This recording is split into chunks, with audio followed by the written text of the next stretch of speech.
In Monroe County, members of Culloden Baptist Church are finding other places to worship after their church held their final service this morning. Now, the final service brought together current and former members of the church to say their goodbyes and congregate there one last time. Celine Arif shares what that looked like.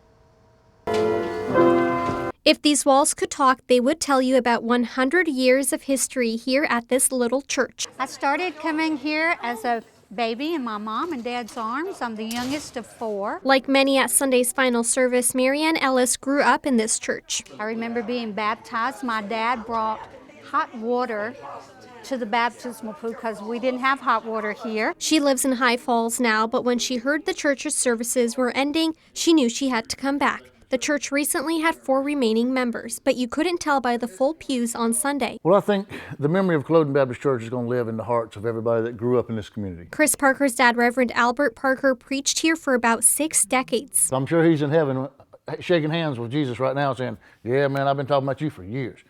Finally glad to meet you. He passed away last year, but Parker said his dad's influence never left the church. How Daddy preached, he preached love. He preached joy. He preached community. He preached family. They found another pastor to take over, but over the years, people moved away and the congregation dwindled. We just need a community to contribute to keep the body going. Back in the day, the church used to have about 70 members. Daddy was a person that would go door to door as a salesman in a sense, but he was selling the Word of God. And he was bringing people to Culloden Baptist Church. He was bringing communities together. Today, Culloden's population is about 200 people. As they held their final service, people shared their memories, told stories, and we'd start around Fog Alley, go to the Hayer's house, and worshiped one last time under the name of Culloden Baptist Church. There's so much history here, and it's a pillar of this community. History that this church will keep sharing with their town. Reporting in Culloden, Celine Arif, 13 WMAZ News.